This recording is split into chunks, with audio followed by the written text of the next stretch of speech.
나는 괜찮다 명심해라. 소리내면 우리 둘 다 죽는다. 숨소리도 내지 마라. 한양의 밤을 지배하던 취향루. 그곳. 기방의 다락방. 말보다 침묵을 먼저 배운 아이. 틈으로 세상을 훔쳐보며 칼 대신 붓을 갈았던 소년. 20년 뒤 아비의 목을 겨누는 그림자가 되어 돌아온 기생 아들의 복수극. 지금 시작합니다. 한양의 밤을 지배하던 곳은 궁궐이 아니라 취향루라는 기방이었습니다. 밤마다 비단 치마가 꽃잎처럼 휘날리고 옥곳을 굴러가는 웃음소리가 담장을 넘는 곳. 딩디딩. 가야금 소리에 맞춰 권세가들의 술잔 부딪히는 소리가 끊이지 않던 화려한 지옥이었지요. 그 취향루에 제일 까는 기생, 매양이 있었습니다. 시와 그림에 능하고 자태가 고아해 당대 최고의 권력자 조판서의 총애를 독차지하고 있었지요. 어느 늦가을 밤, 모두가 잠든 새벽녘 매양의 방에서 쨍그랑하고 도자기 깨지는 소리가 났습니다. 조판서의 고함이 정적을 갈랐습니다. 뭐라? 아이를 가졌다고? 그러하옵니다, 대감. 이미 넉 달이 지났습니다.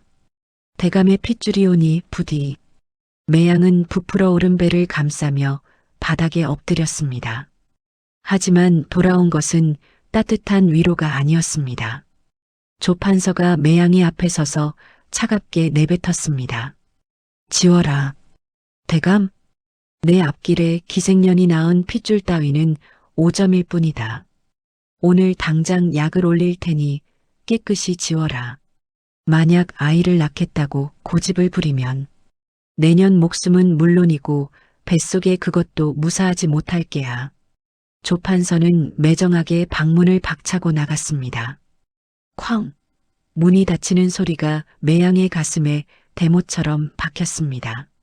매양은 텅 빈 방에 홀로 남겨졌습니다. 그녀의 손이 덜덜 떨리며 자신의 배를 어루만졌습니다. 뱃속의 아이가 마치 살려달라는 듯 콩닥콩닥 차는 것이 느껴졌습니다. 아가, 미안하다. 아비라는 작자가 너를 오점이라 하는구나. 너를 지우라 하는구나. 다음 날부터 매양은 기방의 가장 깊은 곳, 빛조차 들지 않는 다락방에 숨어들었습니다. 그녀는 독한 탕약을 마시는 척하며 화초에 부어버렸습니다. 그리고는 광목천을 가져와 불러오는 배를 칭칭 감기 시작했습니다. 숨이 막히고 뼈가 으스러질 듯한 고통. 하지만 매양은 비명 한 번 지르지 않고 배를 조였습니다. 행수 기생과 다른 사람들에겐 아이를 지웠고 몸이 상해 요양한다고 거짓말을 했습니다. 그렇게 10달이 찼습니다. 밖에는 천둥 번개가 몰아치는 폭풍우가 밤새도록 휘몰아쳤습니다.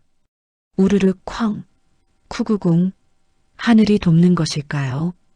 천둥 소리가 기방의 가야금 소리를 덮어버린 그 밤. 다락방 구석에서 매양은 홀로 산통을 겪고 있었습니다. 헉헉. 비명을 지르면 들킵니다. 들키면 아이는 죽습니다. 매양은 입에 손뭉치를 물고 다락방 기둥을 부여잡은 채 피 끓는 고통을 삼켰습니다. 땀과 눈물이 범벅이 되어 바닥을 적셨습니다. 그리고 마침내 응애응애 가녀린 생명의 소리가 터져나왔습니다. 사내 아이였습니다. 매양은 핏덩이 아이를 받아들자마자 기쁨보다 공포가 앞섰습니다.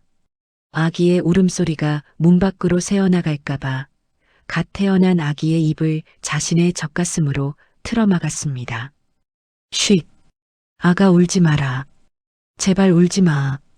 울면 죽는다. 너도 죽고 나도 죽어. 제발. 어미의 심장 소리를 들은 것일까요? 아기는 젖을 물고 기적처럼 울음을 그쳤습니다. 매양은 그제야 참고 있던 숨을 토해내며 작고 따뜻한 아이를 품에 안았습니다. 살았다. 내가 살았다. 내 아들. 혜원아. 바다처럼 넓은 세상으로 나가라고. 내가 지어준 이름이다. 비록 지금은 이 좁은 다락방이 내 세상의 전부지만 언젠가는 그날 이후 다락방은 세상과 단절된 요새가 되었습니다. 아래층에서는 매일 밤 술잔치와 노랫가락이 울려 퍼졌지만 그 바로 위 다락방에서는 숨죽인 전쟁이 이어졌습니다.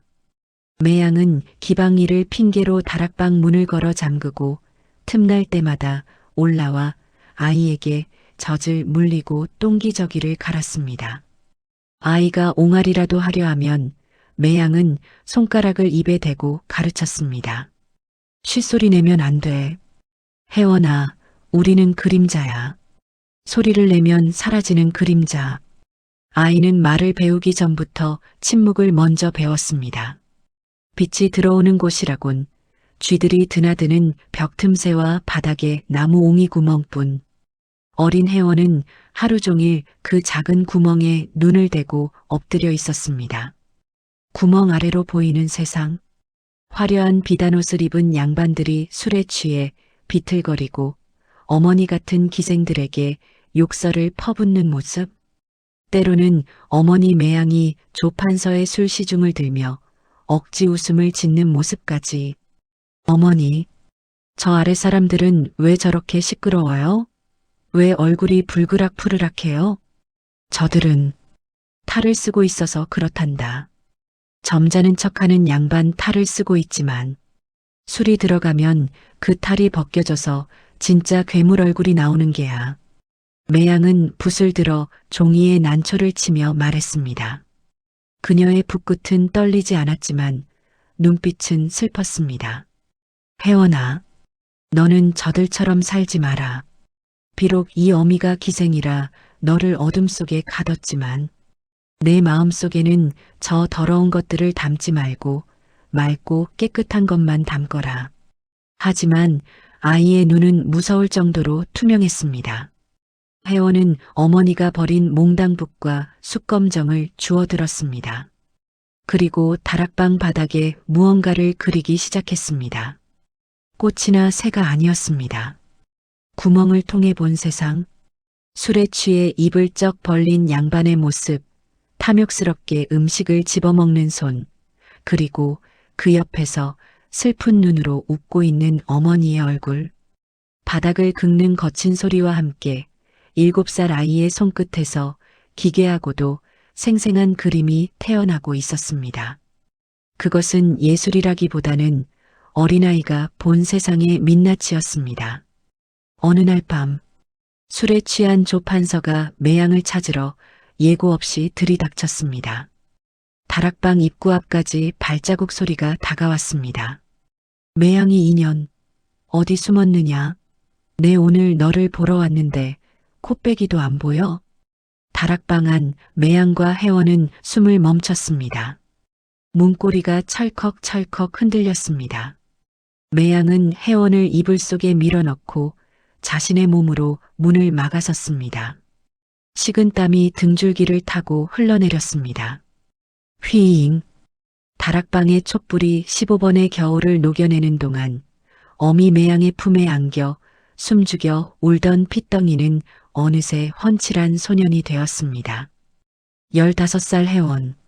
하지만 그의 세상은 여전히 가로세로 6자, 좁고 어두운 다락방뿐이었습니다.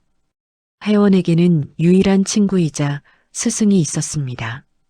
바로 다락방 바닥 옹이 구멍과 벽 틈새로 보이는 한 뼘짜리 세상이었습니다. 와하 쿵작쿵작. 오늘도 아래층 기방은 불야성이었습니다. 혜원은 바닥에 엎드려 익숙하게 구멍에 눈을 댔습니다. 그의 눈동자는 맑았지만 그 눈에 비친 풍경은 지옥도나 다름없었습니다. 점잖은 채 하던 영의정 대감은 술에 취해 네 발로 기어다니며 개 흉내를 냈고 고고한 척하던 선비들은 기생의 치맛자락을 잡고 침을 흘리며 싸웠습니다. 어허, 이년아 술을 따르라니까. 내가 누군지 아느냐? 내 말 한마디면 너희들은 파리 목숨이야. 아악 대감 이러지 마십시오. 퍽 와장창. 술상이 엎어지고 기생이 매를 맞는 소리가 다락방까지 울렸습니다. 혜원의 주먹이 꽉 쥐어졌습니다. 저 아래에서 자신의 어머니 매양도 억지 웃음을 팔며 저 괴물들을 상대하고 있을 테니까요. 혜원은 구멍에서 눈을 떼고 자리로 돌아와 앉았습니다. 그리고 붓을 들었습니다. 어머니가 삭바느질로 번 돈을 아껴 몰래 사다 준 귀한 화선지와 먹물이었습니다. 쓱쓱. 양반이라. 군자라. 웃기지 마라. 내 눈엔 그저 살찐 돼지와 교활한 쥐새끼로 보일 뿐이다. 혜원의 붓이 종이 위를 달리기 시작했습니다. 스스석 삭 거침없는 손놀림. 그가 그리는 것은 눈에 보이는 그대로의 사람이 아니었습니다. 비단 옷을 입고 갓을 썼지만 얼굴은 탐욕스럽게 입을 벌린 돼지. 백성들의 고열을 짜낸 술을 마시며 날카로운 이빨을 드러낸 독사. 혜원은 그들의 추악한 영혼을 붓끝으로 끄집어내 종이 위에 박제했습니다. 그림 속 양반들은 우스꽝스럽고도 흉측했습니다. 그때 다락방 문이 조용히 열렸습니다. 기익 어머니 매양이었습니다. 하루 종일 시중을 드느라 초췌해진 얼굴로 품에 훔쳐온 떡과 과일을 안고 들어왔습니다. 혜원아, 자느냐? 배고프지? 어머니 오셨어요. 매양은 혜원이 그리고 있던 그림을 보았습니다. 돼지 머리를 한 양반이 기생을 괴롭히는 그림. 섬뜩할 정도로 생생한 묘사의 매양은 숨을 들이켰습니다. 이건 오늘 온조 판서 대감이 아니냐? 어머니 눈에도 글이 보이십니까? 혜원아, 그림이 너무 무섭구나. 어찌 꽃이나 새는 그리지 않고 이런 흉한 것만 그리느냐? 매양은 아들의 재능이 놀라우면서도 두려웠습니다. 이 아이의 눈에 비친 세상이 온통 썩어 있다는 것이 가슴 아팠습니다. 매양은 아들의 손을 잡고 눈물을 흘렸습니다. 미안하다, 내가 죄인이다. 어미가 못나서 너를 이 감옥 같은 곳에 가두고 더러운 꼴만 보게 했구나. 남들처럼 푸른 하늘도 보고 맑은 강물도 봐야 하는데. 혜원은 어머니의 거친 손을 자신의 뺨에 갖다 대었습니다. 그리고 담담하게 웃어 보였습니다. 아닙니다, 어머니. 저는 이곳에서 진짜 세상을 봅니다. 그리고 붓을 들 때만큼은 저는 갇혀있지 않습니다. 이 종이 위에서는 제가 왕이고 제가 심판관이니까요. 혜원의 말에 매양은 가슴이 미어졌습니다. 어느새 훌쩍 커버린 아들. 기생의 아들이라는 천한 신분, 다락방이라는 좁은 감옥도 혜원의 붓끝에 서린 기백을 가두지는 못했습니다. 매양이 돌아가고 다시 혼자가 된 밤. 그날따라 유독 찌는 듯한 무더위가 기승을 부렸습니다. 혜원은 땀을 닦으며 붓을 정리했습니다. 후, 오늘따라 유독 찜통이구나. 숨이 막혀 견딜 수가 없네. 혜원은 더위를 식히기 위해 평소엔 절대 열지 않던 다락방 창문을 손가락 한마디만큼 살짝 열어두었습니다. 바로 그 순간이었습니다. 우르릉 쾅. 갑자기 밤하늘에서 마른 번개와 함께 거센 돌풍이 불어 닥쳤습니다. 때마침 어머니 매양이 혜원에게 잊은 말이 있어 방문을 다시 열고 들어오던 찰나였습니다. 아참, 혜원아. 휘잉 쾅. 안 돼. 어머니가 방문을 여는 순간 열린 문과 창문 사이로 거세게 맞바람이 쳤습니다. 방 안을 휩쓴 돌풍은 책상 위에 말려두었던 그림 한 장을 허공으로 솟구치게 만들었습니다. 하필이면 조판서를 돼지로 묘사한 바로 그 풍자화였습니다. 그림 내 그림. 혜원이 미처 손쓸 새도 없이 그림은 뱀처럼 창문 틈을 빠져나가 캄캄한 밤 공기 속으로 사라졌습니다. 그림은 춤을 추듯 아래로 떨어지고 있었습니다. 하필이면 취향루의 마당 한가운데 술판이 벌어지고 있는 바로 그곳으로 말이지요. 하하, 지화자. 술판이 무르익은 마당. 기생들과 양반들이 어우러져 춤을 추고 있을 때였습니다. 하늘에서 하얀 종이 한 장이 나풀나풀 춤을 추며 내려와 술상 한가운데에 탁 하고 떨어졌습니다. 이게 뭐냐? 하늘에서 웬 종이가 떨어져? 술에 취한 양반 하나가 종이를 집어들었습니다. 그리고 그림을 본 순간 눈을 비비며 낄낄거리기 시작했습니다. 푸아하, 이것 좀 보시오. 여기 돼지 새끼가 갓을 쓰고 앉아 있어. 눈, 코, 입이 아주 가관이구먼. 누구랑 똑같이 생기지 않았소? 사람들이 몰려들어 그림을 돌려보았습니다. 어디 보자. 아이고 배야. 모두가 박장대소했습니다. 그림 속 돼지의 특징이 그 자리에 앉아 있는 최고 권력자 조판서와 너무나 똑같았기 때문입니다. 탐욕스러운 눈매, 늘어진 턱살, 거만한 표정까지. 웃음소리가 커지자 상석에 앉아있던 조판서가 심기를 불편해하며 소리쳤습니다. 뭐가 그리 우스우냐? 어디 나도 좀 보자. 순간 마당에 정적이 흘렀습니다. 누군가 떨리는 손으로 조판서에게 그림을 바쳤습니다. 그림을 받아든 조판서의 얼굴이 순식간에 불그락푸르락 달아올랐습니다. 자신을 돼지로 묘사한 것도 모자라 그림 귀퉁이에는 이런 글귀까지 적혀 있었기 때문입니다. 인면수심 사람의 얼굴을 하고 짐승의 마음을 가졌다. 이 괘씸한 조판서는 그림을 찢어발기며 술상을 걷어찼습니다. 그릇이 깨지고 술병이 나뒹굴었습니다.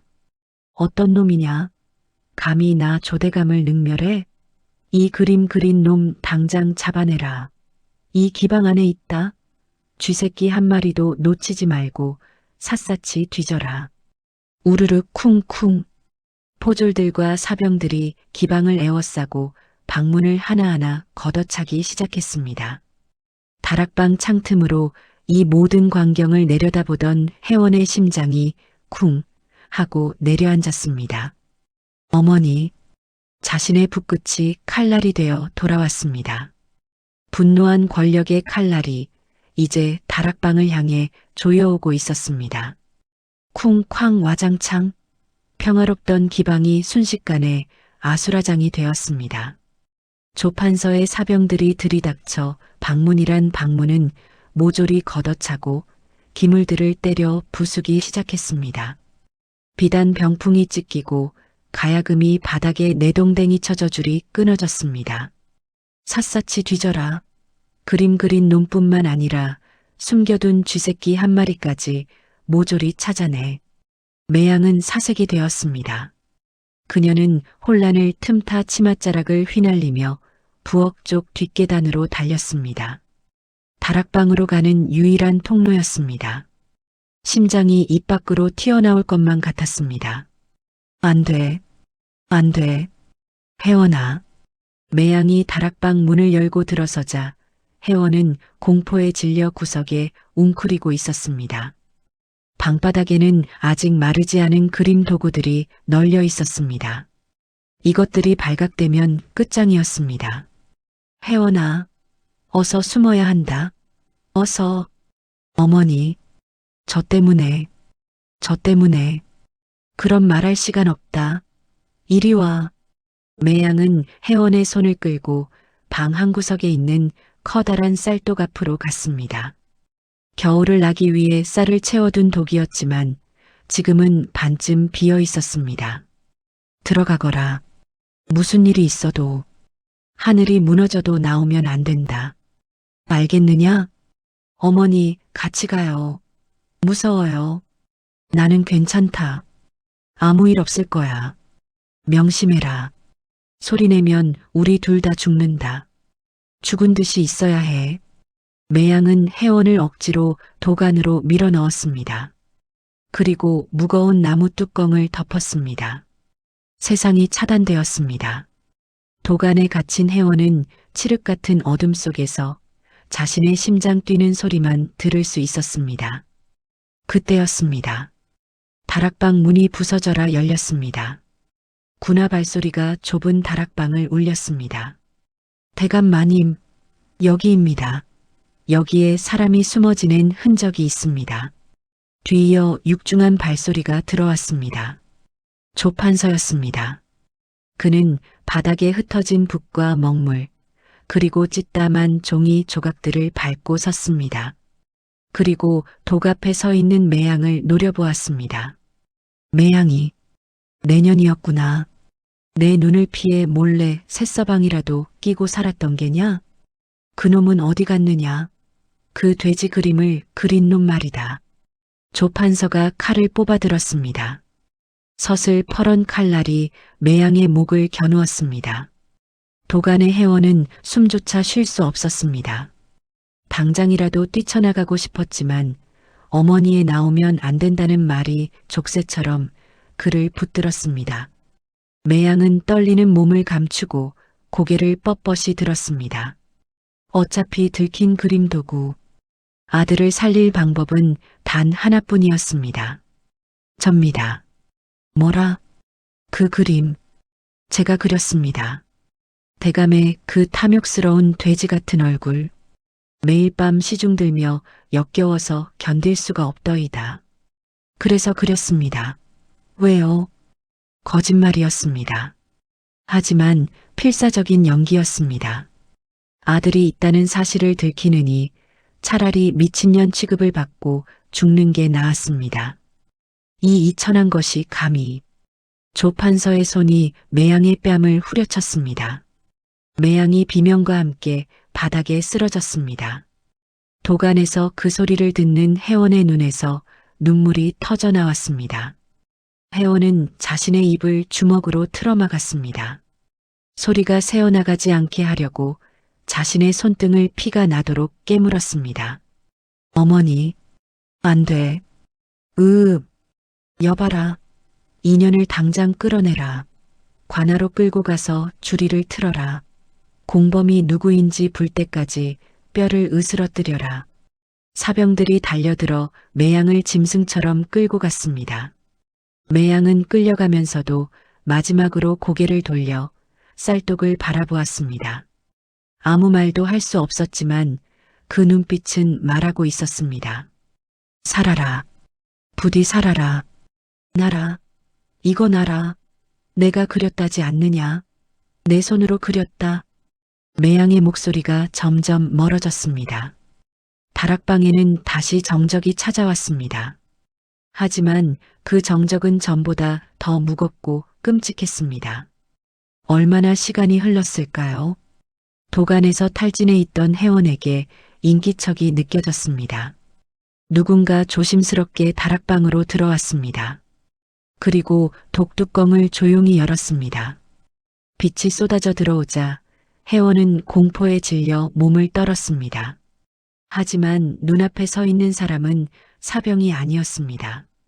기방의 주인 행수 어르신이었습니다. 아가, 괜찮으냐? 어서 나오거라. 시간이 없다. 어머니는요? 우리 어머니는요? 지금 관하로 끌려가셨다. 내 어미가 목숨 걸고 널 지킨 게야. 그러니 울 시간 없다. 지금 당장 도망쳐야 해. 조판서가 다시 돌아와 이 방을 태워버릴지도 모른다. 행수는 넋이 나간 회원의 손에 작은 보찜을 쥐어주었습니다. 그리고 뒷문 개구멍을 가리켰습니다. 산으로 가라. 북쪽 산사에 가면 내 지인이 있다. 거기 숨어 있어라. 절대로 다시 돌아오면 안 된다. 알겠느냐? 회원은 보찜을 쥐고 다락방을 나섰습니다. 텅 빈 방, 어머니가 쓰러졌던 자리에 남은 붉은 핏자국, 그리고 바닥에 짓밟혀 부러진 자신의 붓 한 자루. 회원은 부러진 붓대를 주워 품에 넣었습니다. 그의 눈에서 흐르던 눈물이 멈췄습니다. 대신 그 맑았던 눈동자에 시퍼런 불꽃이 일렁이기 시작했습니다. 기다리십시오. 이 붓으로 반드시 그 짐승의 심장을 찌르러 돌아오겠습니다. 어린 회원은 어둠 속으로 몸을 던졌습니다. 등 뒤에서 화려했던 기방 취향루가 불길에 휩싸이는 소리가 들려왔습니다. 그 붉은 불길은 마치 억울하게 끌려간 어미 매양의 피눈물 같았습니다. 산새도 잠든 깊은 산속의 암자. 취향루가 불타 사라진 지 10년이라는 세월이 흘렀습니다. 다락방에 겁 많던 소년 혜원은 어느덧 25의 청년이 되었습니다. 하지만 그의 눈동자에는 예전의 맑은 호수 대신 시퍼런 도끼가 서려 있었습니다. 낮에는 장작을 패고 마당을 쓰는 잡일꾼으로 살았지만 밤이 되면 그는 아무도 없는 뒷산으로 올라갔습니다. 혜원은 손에 물집이 터지도록 목검을 휘둘렀습니다. 상대는 허공이 아니라 자신의 어머니를 끌고 간 조판서, 그리고 그날에 무력했던 자신이었습니다. 죽인다. 반드시 죽인다. 어머니를 그렇게 만든 놈들. 내 손으로 다 베어버릴 것이다. 하지만 검술을 배운 적 없는 그의 칼질은 엉성했고 분노만 앞섰습니다. 나무 기둥을 내려칠 때마다 손목이 꺾일 듯 아팠지만 가슴속의 불덩이는 꺼지지 않았습니다. 그때 어둠 속에서 누군가의 목소리가 들려왔습니다. 나무 토막 하나도 제대로 못 베는 칼로 누구를 죽이겠다는 게냐? 기방행수와 인연이 닿아 혜원을 걷어준 노스님이었습니다. 혜원은 땀범벅이 된 얼굴로 스님을 노려보았습니다. 비키십시오, 스님. 저는 중이 될 생각이 없습니다. 힘을 길러야 합니다. 놈들의 목을 칠 힘을요. 내 칼에는 살기가 아니라 두려움이 가득하구나. 그따위 칼로는 놈들의 옷자락도 베지 못하고 내가 먼저 죽는다. 그럼 어쩌란 말입니까? 어머니는 생사도 모르는데 저는 여기서 연불이나 외우고 있으란 말입니까? 혜원은 목검을 땅에 내동댕이 치고 주저앉아 울부짖었습니다. 10년 동안 가슴에 쌓인 한이 터져 나왔습니다. 노스님은 말없이 혜원에게 다가왔습니다. 그리고 품에서 무언가를 꺼내 혜원의 앞에 툭 던졌습니다.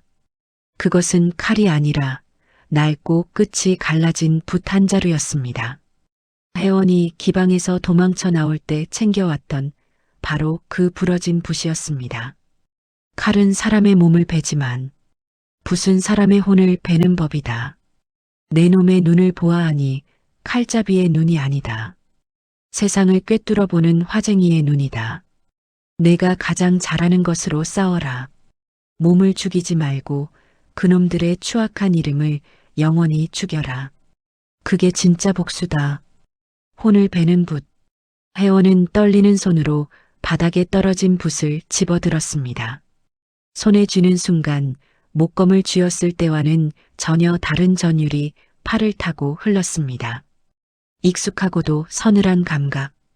거대한 폭포수가 쏟아지는 바위 위. 혜원은 이제 목검 대신 붓을 들었습니다. 화선지는 사치였습니다. 그는 넓은 바위를 종이 삼고 폭포물을 먹물 삼았습니다. 혜원은 붓 끝에 온 힘을 실었습니다. 처음에는 분노를 담아 거칠게 그렸습니다. 분모가 망가지고 붓대가 부러질 정도로. 하지만 시간이 지날수록 그의 붓질은 변해갔습니다. 빠르지만 정교하게, 부드럽지만 날카롭게, 마치 검객이 급소를 찌르듯 붓끝이 사물의 본질을 파고들었습니다. 보인다. 폭포수의 물방울이 쪼개지는 찰나가, 바위 틈새에 숨은 이끼의 숨결이, 이제는 내 붓이 닿지 못할 곳이 없다. 혜원의 그림은 더 이상 단순한 그림이 아니었습니다. 바위에 그린 호랑이는 금방이라도 튀어나와 사람을 물어뜯을 듯했고, 종이에 그린 매화는 향기가 아니라 피 냄새가 날 듯 붉고 처절했습니다. 그렇게 또다시 3년이 흘렀습니다. 어느 날 산사로 내려온 한양의 소식통이 방을 하나 붙였습니다. 여보시오들, 들었소? 임금님께서 이번에 도와서 화원을 뽑는데 신분을 안 보신답니다. 천민이든 양반이든 그림 실력만 있으면 벼슬을 내린다고 하오. 혜원은 빗자루질을 멈추고 방을 쳐다보았습니다. 규장각, 각신, 선발, 신분, 불문, 주제 불문. 조판서는 조정의 실세. 그에게 다가가려면 담장을 넘는 자객이 되어서는 안 되었습니다. 당당하게 궁궐로 들어가 왕의 검이 되어야 했습니다. 혜원은 빗자루를 내려놓고 노스님을 찾아가 절을 올렸습니다. 그의 보찜에는 벼루와 붓, 그리고 어머니의 찢어진 치마폭 조각이 들어 있었습니다. 스님, 다녀오겠습니다. 그래, 붓을 갈았느냐? 예. 시퍼렇게 날을 세웠습니다. 이제 세상에 나가 그놈들의 가면을 벗기겠습니다. 혜원은 산을 내려왔습니다. 저 멀리 한양 도성의 기와 지붕들이 보였습니다. 20년 전 쫓기듯 도망쳐 나왔던 그곳. 이제 혜원은 도망자가 아니었습니다. 그의 품속에는 세상에서 가장 위험한 그림 한 점이 그려질 준비를 하고 있었습니다. 제목은 기방도. 화려한 기방의 풍경 속에 조정 대신들의 비리를 낱낱이 숨겨놓은 암호 같은 그림이었습니다. 기다려라, 조판서. 당신이 가장 사랑하는 그림으로 당신의 숨통을 끊어주마. 한양으로 향하는 혜원의 발걸음 뒤로 먹구름이 몰려오고 있었습니다. 그것은 피비린내 나는 복수국의 서막이자 조선 역사상 가장 위대한 천재 화가의 등장이었습니다. 드디어 결전의 날이 밝았습니다. 임금님이 직접 인재를 뽑는다는 소식에 전국 팔도에 내로라 하는 그림쟁이들이 궁궐 앞마당으로 구름처럼 몰려들었습니다. 비단옷을 입고 값비싼 붓을 든 양반 자제들 틈에서 누더기 승복을 걸친 혜원의 모습은 초라하기 그지없었습니다. 하지만 그의 눈빛만은 그 누구보다 형형하게 빛나고 있었습니다. 금일의 시제를 발표한다. 전하께서는 지금 한양에서 가장 번성한 풍경을 보고 싶어 하신다. 가장 화려하고 가장 살아있는 한양의 모습을 그려라.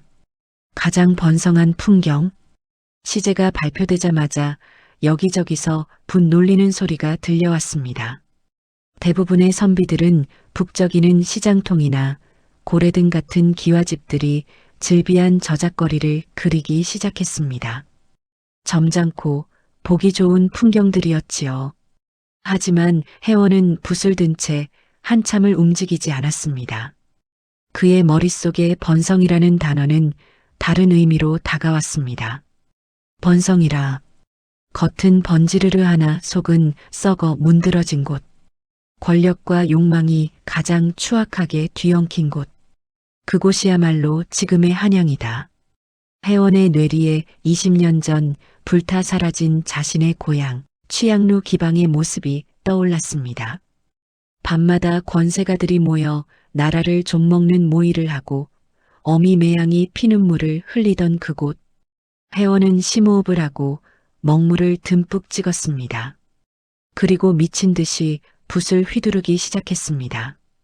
혜원의 붓끝에서 폭발하듯 그림이 쏟아져 나왔습니다. 붉은색, 푸른색, 오방색 물감이 화선지 위에서 춤을 추었습니다. 그려지는 것은 시장통이 아니었습니다. 화려한 등불이 걸린 거대한 기와집, 바로 기방이었습니다. 그림 속 기방은 화려하기 그지없었습니다. 아름다운 기생들이 춤을 추고 비단옷을 입은 양반들이 술잔을 기울이고 있었습니다. 쯧쯧 저런 천박한 놈을 보았나. 신성한 시험장에서 감히 기생집 그림을 그리다니. 미쳤군, 미쳤어.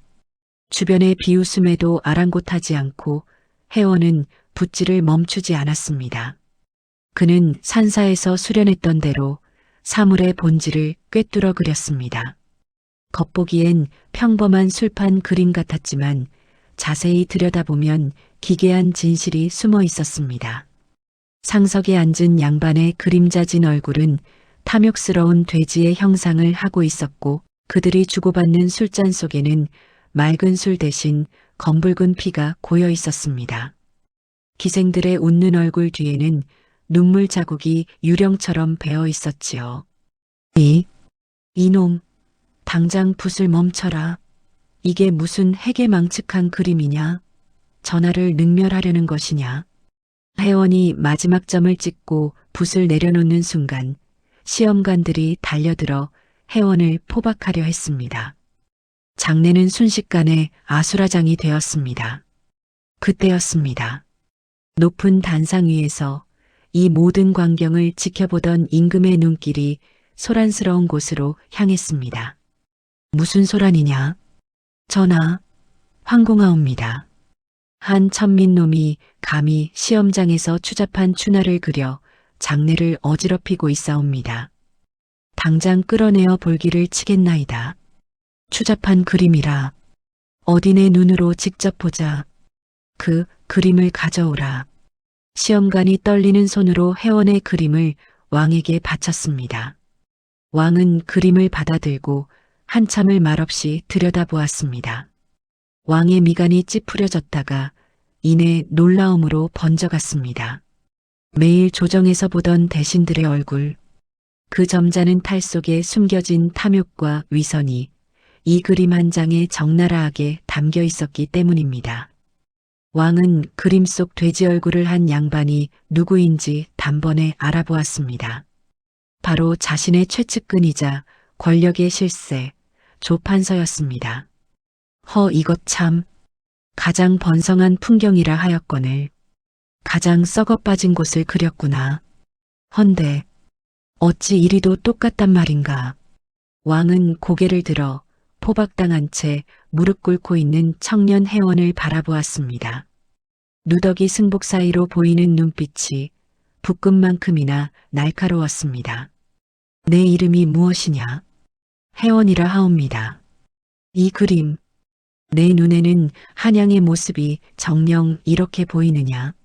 소인의 눈에는 화려한 비단옷 속에 감춰진 썩은 내가 진동하는 것으로 보였습니다.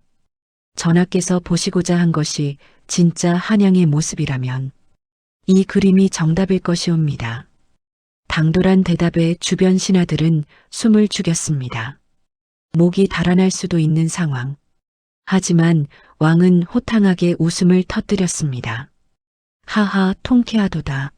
내 평생 수많은 아첨 그림을 보았으나 이토록 폐부를 찌르는 그림은 처음이다. 여봐라. 이 자를 당장 나의 별실로 드리라. 그날 밤 혜원은 왕과 독대했습니다. 왕은 혜원에게 술 한 잔을 따라주며 나직이 물었습니다. 너의 붓끝에는 살기가 서려 있다. 누구를 베고 싶은 것이냐? 제 어머니를 앗아가고 이 나라를 병들게 한 자들입니다. 좋다. 내가 너에게 날개를 달아주마. 너는 오늘부터 나의 그림자가 되어라. 전국을 떠돌며 내가 본 탐관 오리들의 추악한 실태를 이 붓으로 낱낱이 그려서 나에게 보고하라. 왕은 혜원에게 벼루와 붓이 담긴 작은 상자를 하사했습니다. 그것은 마패보다 더 강력한 왕의 비밀스러운 명령이 담긴 암행어사의 증표였습니다. 내 그림이 곧 나의 눈이요. 내 붓이 곧 나의 칼이다. 가거라. 가서 세상의 모든 더러운 가면을 벗겨버려라. 성은이 망극하옵니다. 이 목숨 다 바쳐 전하의 뜻을 화폭에 담겠나이다. 궁궐문을 나서는 혜원의 발걸음은 20년 전 도망칠 때와는 달랐습니다. 등 뒤에는 보찜 속에 숨겨진 왕의 붓이, 가슴 속에는 차갑게 식은 복수의 칼날이 빛나고 있었습니다. 그의 첫 번째 목적지는 이제는 조판서의 화려한 별장이 되어버린 옛 고향, 취양루였습니다. 한양 도성 밖 경치 좋은 계곡. 그곳에는 으리으리한 별장 하나가 떡하니 자리 잡고 있었습니다. 20년 전 화려했던 기방 취양루가 불타 없어진 자리에 조판서가 새로 지은 별장이었지요. 과거의 흔적은 온데간데 없었습니다. 어머니 매양이 갇혀 지내던 다락방도 혜원이 숨어있던 쌀독도 모두 사라지고 그 위에는 값비싼 정자와 연못만이 호사스럽게 꾸며져 있었습니다. 그 별장 대문 앞에 삿갓을 쓴 허름한 차림의 화가 한 명이 섰습니다. 혜원이었습니다. 변했구나. 어머니의 피가 맺힌 땅을 저리 고운 꽃으로 덮어버렸구나. 혜원은 깊은 숨을 들이마셔 가슴속에서 끓어오르는 불길을 잠재웠습니다. 지금 그는 복수하러 온 아들이 아니라 천하를 떠도는 방랑 화가여야 했습니다. 혜원은 당당하게 대문으로 걸어갔습니다. 대문을 지키던 사병들이 창을 들이대며 막아섰습니다. 멈춰라. 여기가 어디라고 감히 접근하느냐. 썩 꺼지지 못해? 허허 진정하시오. 나는 그림 그리는 환쟁이올시다.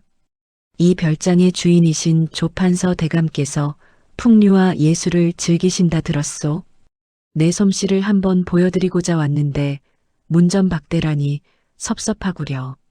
그때 정자 위에서 술을 마시던 조판서가 소란을 듣고 내려다보았습니다.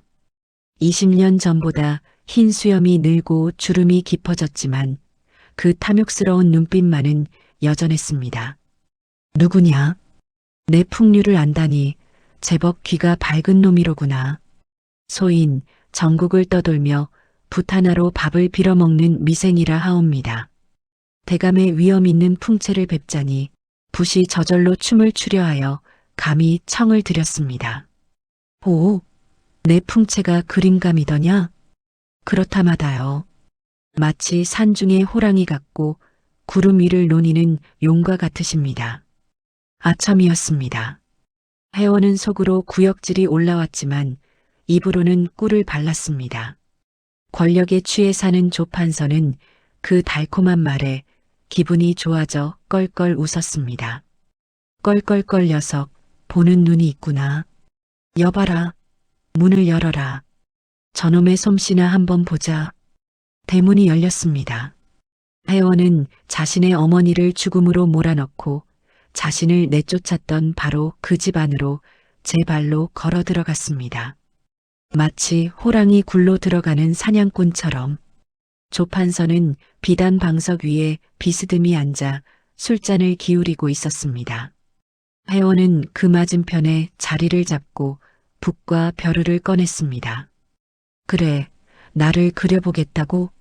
어디 한번 그려보거라. 만약 내 마음에 들게 그린다면 큰 상을 내릴 것이요.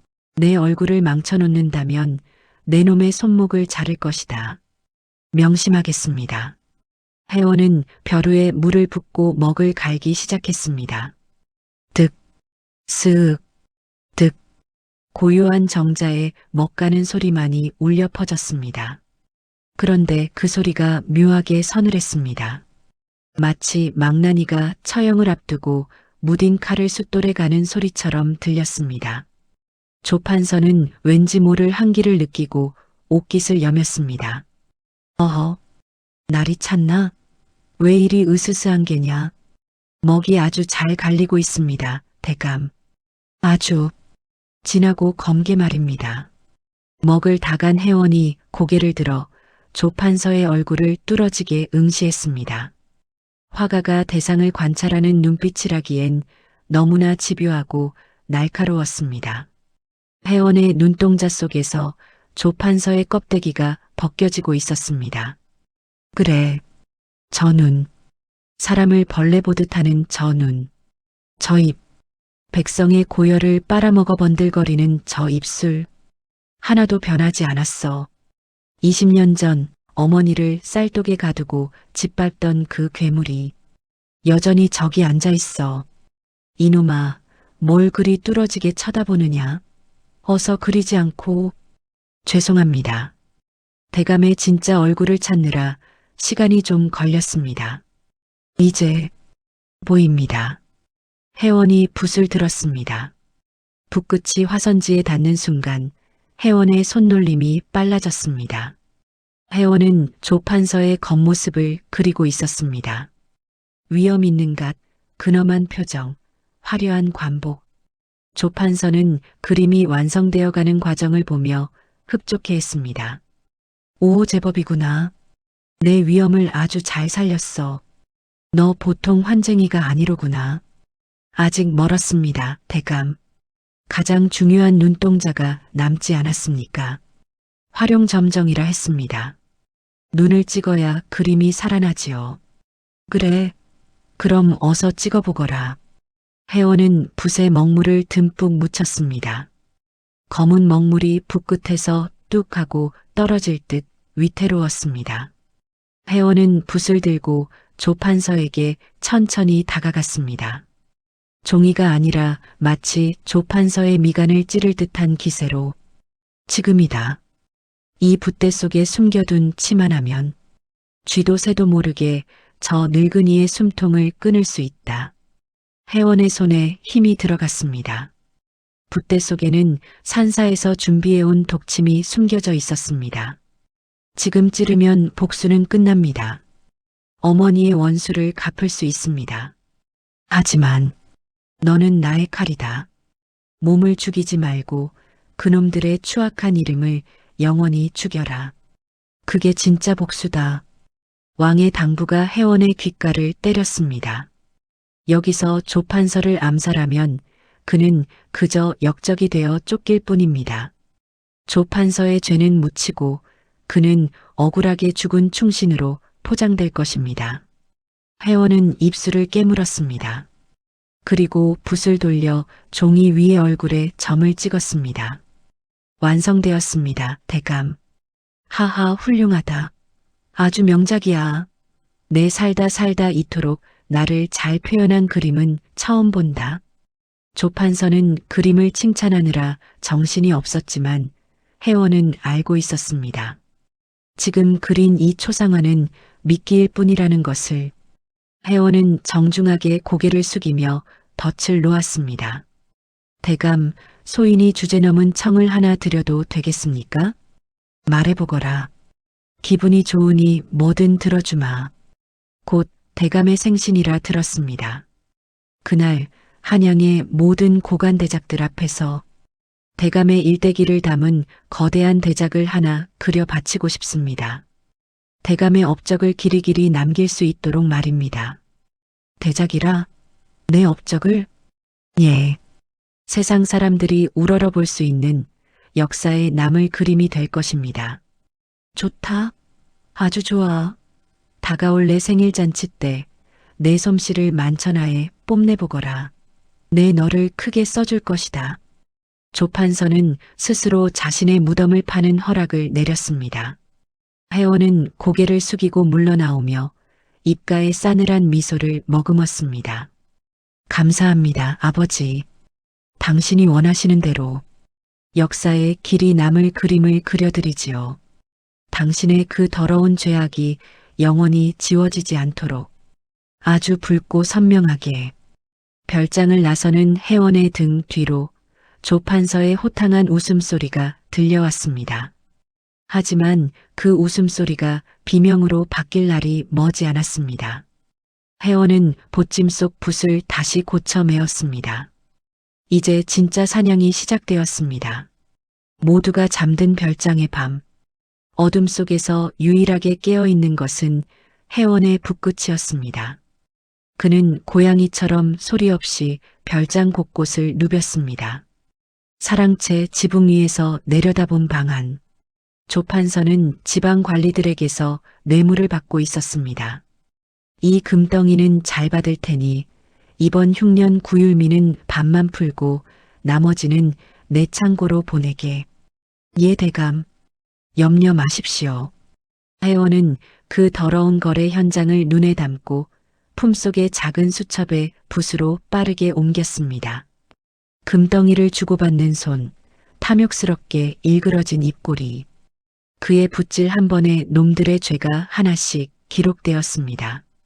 다음은 별장 뒤편의 노비 숙소. 굶주림에 지쳐 병든 노비들이 짐승처럼 엉겨붙어 자고 있었습니다. 혜원의 붓이 떨렸습니다. 뼈만 남은 노비들의 등과 그 옆에서 살이 터지도록 매질을 하는 감독관의 채찍. 혜원은 눈물을 삼키며 그 참상을 그렸습니다. 잊지 않겠다. 하나도 빠짐없이 모조리 그려주마. 증거를 수집하던 회원의 발길이 우연히 별장 구석진 곳에 있는 낡은 창고 앞에 멈췄습니다. 이곳은 쓰다버린 잡동사니를 모아두는 곳이었습니다. 뭔가에 이끌리듯 창고 문을 열었습니다. 먼지 냄새와 곰팡이 냄새. 그 속에 회원의 눈을 사로잡는 물건 하나가 덩그러니 놓여 있었습니다. 겉면에 금이 가고 먼지가 수북이 쌓인 거대한 독. 20년 전 기방이 불탈 때 모든 것이 재가 되었지만 단 하나 멀쩡한 것이 있었습니다. 바로 회원이 숨어 지내던 그 커다란 쌀독이었습니다. 이게 왜 여기에? 놀랍게도 쌀독은 깨끗하게 닦여져 별장 창고 가장 안쪽 상석에 모셔져 있었습니다. 알고 보니 조판서의 지독한 탐욕 때문이었습니다. 허허, 용한 점쟁이가 그러더군. 화마가 휩쓸고 갔는데도 살아남은 항아리는 재물을 쓸어 담는 보물단지라고. 내 이놈을 잘 모셔두어 더 큰 부자가 될 것이다. 기가 찰 노릇이었습니다. 그 도간에 자신이 버린 핏줄과 억울하게 죽은 여인의 한이 서려 있는 줄도 모르고 조판서는 그것을 복단지라 부르며 애지중지하고 있었던 겁니다. 회원의 눈에서 뜨거운 눈물이 뚝 하고 떨어져 독뚜껑을 적셨습니다. 회원은 홀린 듯 다가가 독의 뚜껑을 열었습니다. 텅 빈 도간은 어둡고 차가웠습니다. 회원은 손을 뻗어 독 안쪽 벽을 더듬었습니다. 어린 시절 자신이 공포에 떨며 웅크리고 있었던 그 공간. 그런데 손끝에 거칠게 파인 자국들이 만져졌습니다. 손톱 자국이었습니다. 독 안쪽 벽면 가득 누군가가 밖으로 나가기 위해 처절하게 긁어댄 수많은 손톱 자국들. 그리고 바닥에 말라붙은 검붉은 얼룩. 이건 어머니? 그날 회원이 도망친 뒤 끌려갔던 매양은 다시 이곳에 갇혔던 걸까요? 아니면 죽기 전 마지막까지 아들이 도망친 방향을 그리며 벽을 긁었던 걸까요? 그 손톱 자국 하나하나가 어머니의 비명처럼 들려왔습니다. 회원아, 살아라. 부디 살아라. 어머니, 으흐흑. 얼마나 아프셨어요. 얼마나 무서우셨어요. 회원은 독을 부여잡고 무너져 내렸습니다. 소리내어 울 수도 없어 입술을 깨물고 속으로 피를 토하듯 울었습니다.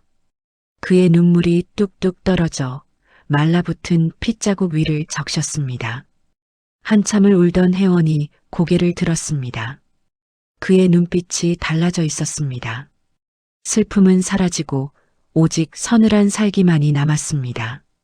그는 붓을 꺼내 도간의 핏자국과 눈물을 찍어냈습니다. 어머니의 피와 눈물, 제가 가져갑니다. 이것으로 놈의 초상화를 완성하겠습니다. 드디어 조판서의 생일잔치 날이 밝았습니다. 별장은 화려한 오색 등불로 장식되었고 한양의 고관 대작들이 구름대처럼 몰려들었습니다. 하하, 대감 만수무강하십시오. 오늘 대감을 위한 엄청난 그림이 공개된다지요? 그렇고 말고 천하의 명필이 나를 위해 사흘 밤낮을 꼬박 세워 그렸다네. 내 위엄이 하늘을 찌를 듯하니 기대하시게. 잔치가 무르익을 무렵 마당 한가운데 거대한 가림막이 세워졌습니다. 그 뒤에는 사람 키보다 훨씬 큰 대형 화폭이 천으로 덮여 있었습니다. 자, 오래 기다리셨습니다. 오늘의 하이라이트, 조판서 대감의 일대기를 담은 송수만년도를 공개합니다. 화가 미생, 앞으로 나오라. 회원이 천천히 걸어 나왔습니다. 새하얀 도포를 입었지만 그의 소매 끝에는 검붉은 먹물이 묻어 있었습니다. 회원은 조판서를 향해 깊이 허리를 숙였습니다. 대감 약속대로 대감의 모든 것을 담았습니다. 부디 마음에 드시길 바랍니다. 오냐, 거더라. 내 늠름한 모습을 어서 보고 싶구나.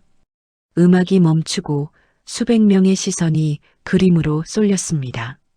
긴장된 정적. 회원은 덮개줄을 잡았습니다. 똑똑히 보아라. 이것이 너희들이 만든 지옥이다. 거대한 천이 바닥으로 떨어졌습니다. 그림이 드러난 순간 와 하던 탄성은 순식간에 비명과 경악으로 바뀌었습니다. 헉, 저게 뭐야? 이 이보게, 저 그림 좀 보게. 그곳에 그려진 것은 위험 있는 조판서의 모습이 아니었습니다. 검붉은 하늘 아래 관복을 입은 거대한 괴물이 입을 쩍 벌리고 백성들을 씹어먹고 있었습니다. 괴물의 배는 터질 듯 불러 있었는데 그 뱃속에는 뇌물로 받은 금덩이들이 가득 차 있었고 발밑에는 피를 흘리는 노비들과 기생들이 짓밟혀 신음하고 있었습니다. 그리고 괴물의 등 뒤로는 수천 개의 손톱 자국이 난 깨진 쌀독에서 붉은 피가 흘러내려 강을 이루고 있었습니다. 그림은 너무나 생생하고 끔찍해서 마치 괴물이 화폭을 찍고 나올 것만 같았습니다. 그림 속 괴물의 눈동자는 지금 단상에 앉아 있는 조판서의 눈과 똑같이 생겼습니다. 이게 무슨... 잔치판은 찬물을 끼얹은 듯 조용해졌습니다. 술잔 떨어지는 소리조차 들리지 않는 충격적인 침묵. 그 정적을 깨고 혜원이 천천히 고개를 들었습니다. 어떠십니까? 조판서 대감. 이것이 바로 당신의 진짜 얼굴입니다. 내 놈이 미쳤구나. 죽고 싶어 환장했어. 저놈을 당장 쳐라. 조판서의 고함과 함께 사병들이 칼을 뽑아들고 혜원에게 달려들었습니다. 하지만 혜원은 눈 하나 깜짝하지 않았습니다. 그는 품속에서 천천히 왕이 하사한 마패가 아닌 부통 쳐들었습니다. 멈춰라. 혜원의 일갈에 사병들이 주춤했습니다. 혜원의 눈에서 20년을 참아온 복수의 불꽃이 활활 타올랐습니다. 멈춰라. 혜원의 우렁찬 고함 소리에 달려들던 사병들이 주춤하며 멈춰섰습니다. 팽팽한 긴장감이 감도는 정막 속 혜원은 높이 들고 있던 대나무 부통을 조판서의 발치에 탁 하고 집어던졌습니다. 와장창 대구르르 쟁그랑 산산조각 난 부통 사이로 묵직한 노쇠 덩어리 하나가 굴러나왔습니다. 햇빛을 받아 태양처럼 번쩍이는 그것은 붓도 먹도 아니었습니다. 세 마리의 말이 힘차게 달리고 있는 산마패였습니다. 마패? 내 놈이 설마. 암행어사 출두야. 혜원의 외침이 신호탄이 되었습니다. 담장 밖에서 잠복하고 있던 역졸들이 암행어사 출두요. 를 복창하며 벌떼처럼 들이닥쳤습니다. 붓으로 그림을 그리던 손이 이제는 권력의 심장을 겨누는 칼이 된 것입니다. 뭐라고? 마패? 어사시다. 암행어사시다. 암행어사 출두야. 혜원의 외침과 함께 담장 밖에서 매복하고 있던 역졸들이 성난 파도처럼 밀려들어왔습니다. 와! 화려했던 생일잔치는 순식간에 비명과 아수라장으로 변했습니다. 도망쳐 어사다. 아이고 나 살려.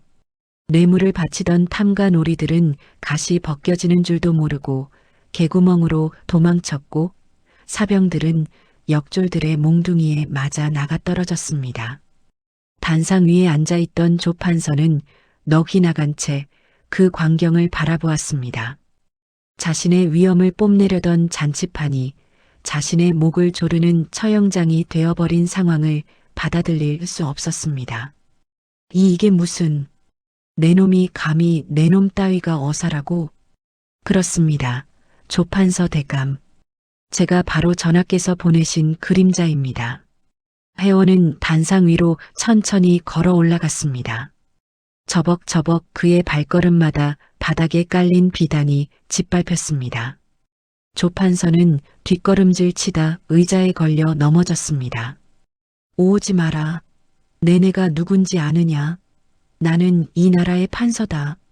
개국 공신 집안에. 알고 있습니다. 그래서 그렸지 않습니까? 당신의 그 잘난 일대기를. 혜원은 바람에 펄럭이는 거대한 괴물돌을 가리켰습니다. 그림 속 괴물이 마치 살아서 조판서를 비웃는 듯 했습니다. 보십시오. 백성의 피를 빨아먹고 배가 터질 듯 부른 저 괴물이 바로 당신입니다.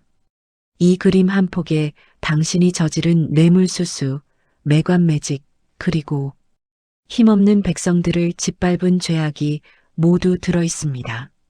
이 그림이 바로 당신을 옥죄는 증거이자 판결문입니다. 조판서의 얼굴이 흙빛이 되었습니다. 그는 살기 위해 비굴하게 태도를 바꿨습니다. 바닥을 기어가 혜원의 바짓단을 잡았습니다. 이 이복의 젊은이, 아니, 어사영감, 내 실수했네. 내가 돈은 얼마든지 주겠네. 금덩이, 아니면 벼슬, 자네가 원하는 건 뭐든 다 들어주겠네. 그러니 제발 이 그림만은 없애주게. 자신의 죄를 덮기 위해 또다시 거래를 시도하는 추악한 모습. 혜원은 싸늘한 눈으로 발밑에 조판서를 내려다보았습니다. 20년 전 임신한 어머니에게 지우라고 말하던 그 비정한 목소리가 겹쳐 들렸습니다. 돈으로 해결하려 하십니까?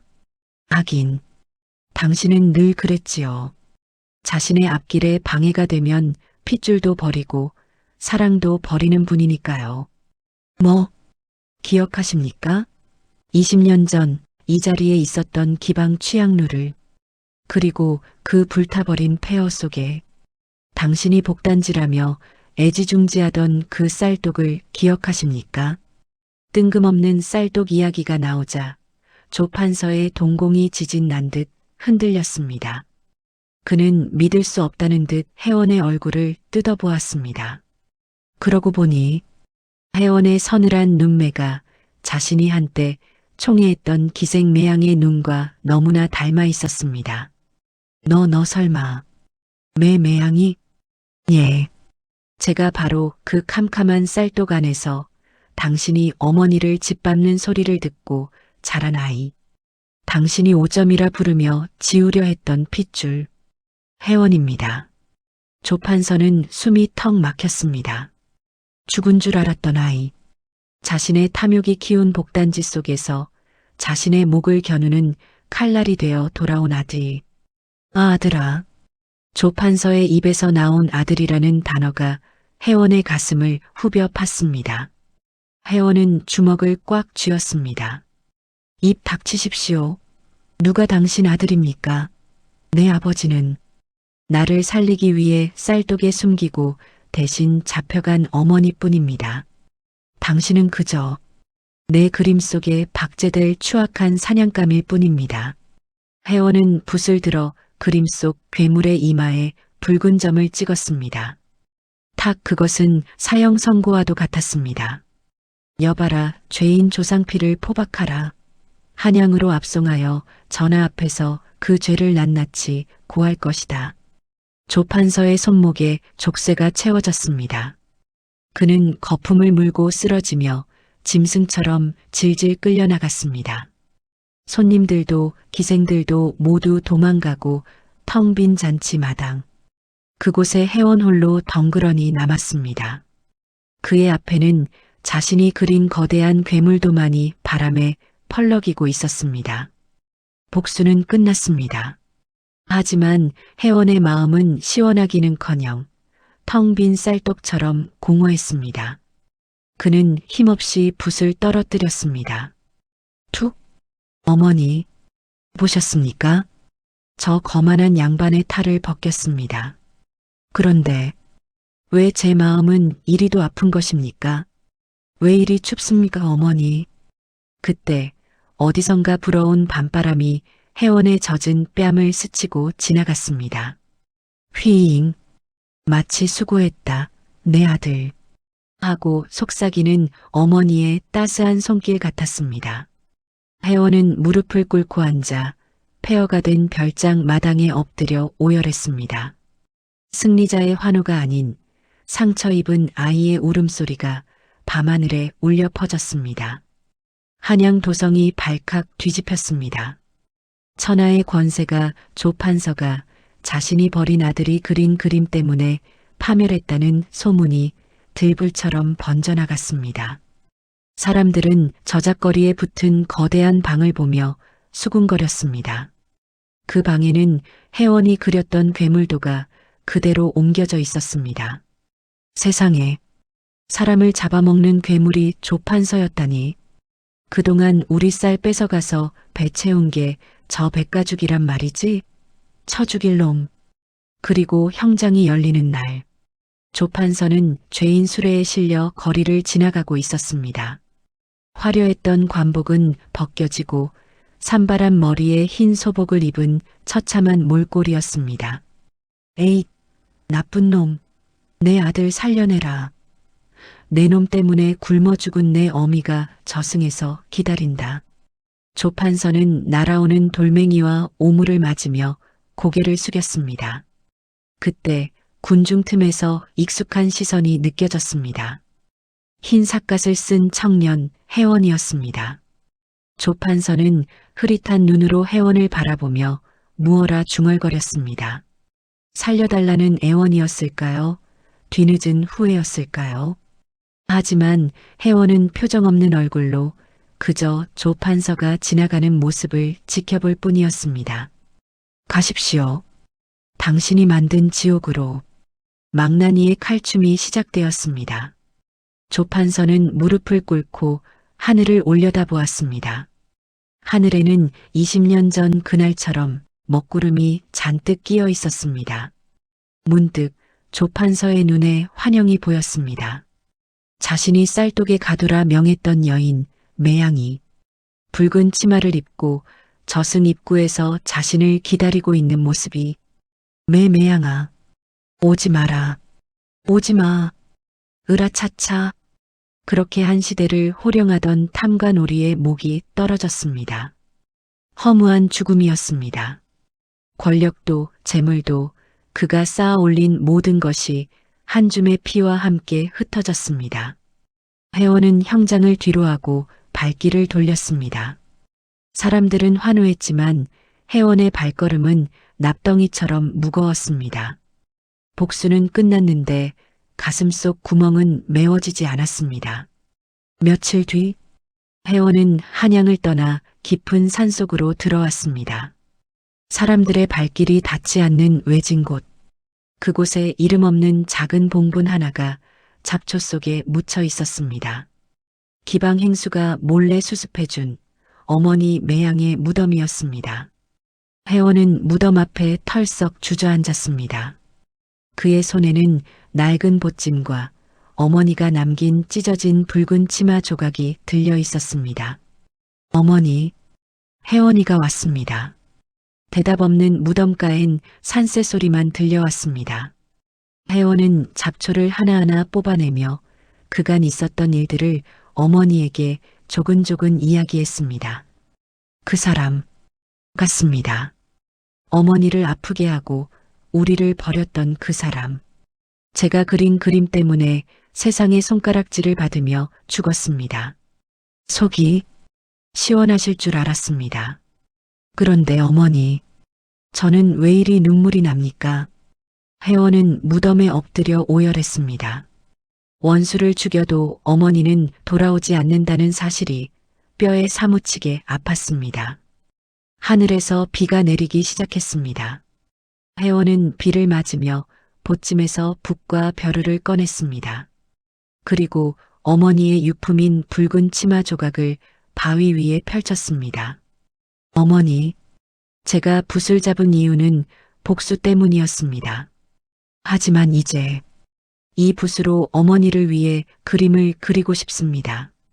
세상에서 가장 고운 그림을요. 혜원은 빗물에 먹을 갈았습니다. 검은 먹물이 아니라 자신의 피와 눈물을 섞은 마음의 먹물이었습니다. 혜원의 붓이 붉은 치마폭 위를 달리기 시작했습니다. 이번에는 날카로운 칼 같은 붓질이 아니었습니다. 아기 볼을 어루만지듯 부드럽고 따뜻한 손길이었습니다. 혜원이 그리는 것은 기방의 다락방이 아니었습니다. 쌀독도 아니었습니다. 그림 속에는 푸른 들판이 활짝 핀 매화나무 아래에서 젊은 어머니가 갓난아기를 품에 안고 환하게 웃고 있는 모습이 그려졌습니다. 양반의 탈을 쓴 괴물도 숨죽여 울어야 하는 고통도 없는 세상. 혜원이 꿈꾸던 그리고 어머니가 그토록 바랐던 평범한 행복이었습니다. 보이세요, 어머니? 어머니는 이제 기생매양이 아닙니다. 그저 제 어머니입니다. 저 예쁜 매화꽃처럼 이제는 활짝 웃으세요. 혜원은 완성된 그림을 무덤 위에 올렸습니다. 비가 내렸지만 신기하게도 그림은 젖지 않고 오히려 붉게 피어오르는 듯 했습니다. 그때 빗소리 사이로 따뜻한 바람이 불어왔습니다. 마치 어머니가 차가운 혜원의 등을 감싸 안아주는 듯한 온기. 혜원은 처음으로 붓을 놓고 편안하게 미소 지었습니다.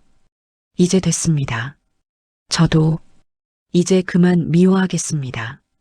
그 지옥 같았던 다락방에서 제 스스로 걸어 나오겠습니다. 혜원은 자리에서 일어났습니다. 무덤가에는 그가 그린 웃는 어머니의 그림이 깃발처럼 펄럭이고 있었습니다. 그것은 한 맺힌 여인의 넋을 위로하는 진홍곡이자 아들 혜원이 세상에 바치는 화해의 손길이었습니다. 비가 그치고 구름 사이로 한 줄기 햇살이 무덤을 비쳤습니다. 혜원은 붓통을 다시 메고 산을 내려가기 시작했습니다. 그의 발걸음은 20년 전 도망칠 때와 달리 깃털처럼 가벼웠습니다. 이제 그가 그려야 할 세상은 복수가 아니었습니다. 더 넓고 더 따뜻한 세상이 그의 붓끝을 기다리고 있었습니다. 조판서의 처형으로 조정의 썩은 뿌리가 뽑히고 세상은 다시 평온을 찾았습니다. 궁궐 인정전. 왕은 용상에 앉아 그 앞에 엎드린 혜원을 내려다보았습니다. 혜원아, 내 공이 크다.